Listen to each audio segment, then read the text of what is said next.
Okay, these next few slides summarize our existing projects and the result of the meeting. As we've already talked about, many more may be added. So our projects can be observational, they can be analysis, can be initiated by us, or prime projects, as we've already seen. And we can analyze our own observations or data from Kepler tests, etc., etc. Use this term explore, exoplanet orbit research, and kind of try to bring some structure to what we've been doing. So I'll list the projects we have and the ones we might have. I think I've updated the website to reflect all this, but obviously more will be added later. And I hope the projects listed on the next two slides will encourage you to try something new and often quite demanding.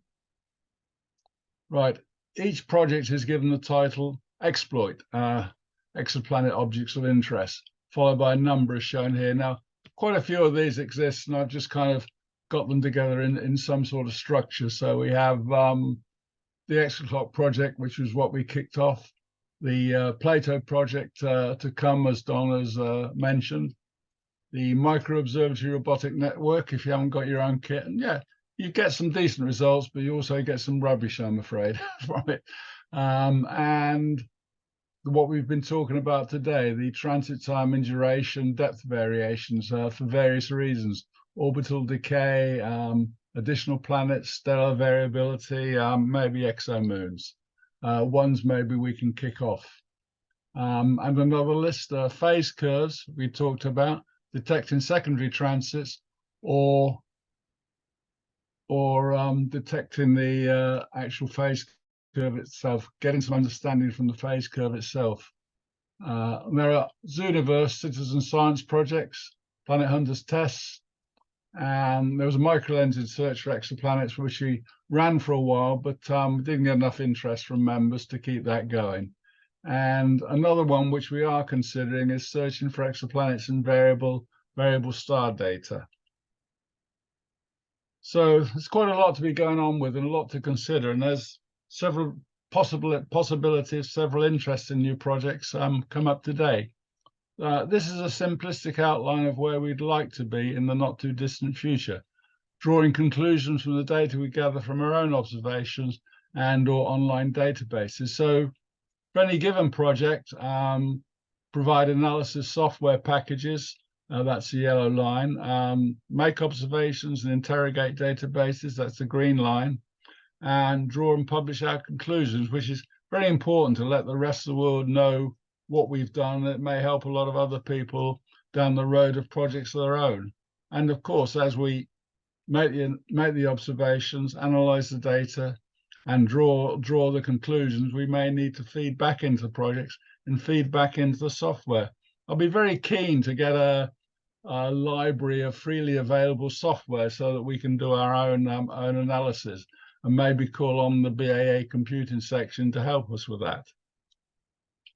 And as the late Sir Stephen Hawking said, there's no bigger question in science than the search for extraterrestrial life. And I'd like to think that we can help in some small way to answer that question. So again, I'd like to thank all the speakers, thank the audience, thank Andy, and thank Rodney for all the help they've given us. And I hope you have found the day useful. Thank you. Over to you, Rodney, if you have something to say. Takeaways from today. Exoclock as and the BAA section, of course, as natural homes for amateurs who want to go way beyond what they would normally expect to be able to do. I'm lucky because I've got these students who I've persuaded to come here today. I mean, they're doing a formal process of well, quite a few different modules, culminating in good project work, and that is one, I would say, very successful path to having a continuing interest in exoplanet research. But there are lots of other amateurs who might not even call themselves amateurs yet, who probably have a desire to be active in the field, don't know where to go, don't know how to get started. I feel that there are. I mean, I'm a member of 2 astronomical societies, and one of them has 2 members who have over 50 transits each, and very active too. But there are lots of other members who are extremely interested in exoclock and exoplanet research in general, but don't really know where to start, apart from perhaps becoming an OU student and doing an MSc project. Don't know where to really begin and get stuck into something that they are feeling very pulled in by. I mean, the subject of exoplanets over the next 10 years is going to be a very exciting field to work in. So I'm asking myself, how do we attract, if you like, more players to this particular game that Roger started? And how can we make the first steps achievable for a wider audience? Yeah, well, I'm not expecting any answers.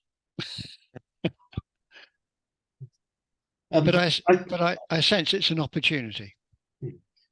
Giving some thoughts. I mean, I think it depends on what people are looking to do. So there might be some work which can be done sort of with computers, or there might be observational work. And for observational work, there's a lot of people who do imaging of deep sky objects. And those sorts of things. So my path was doing some imaging of deep sky objects and then moving into variable stars as a natural kind of progression.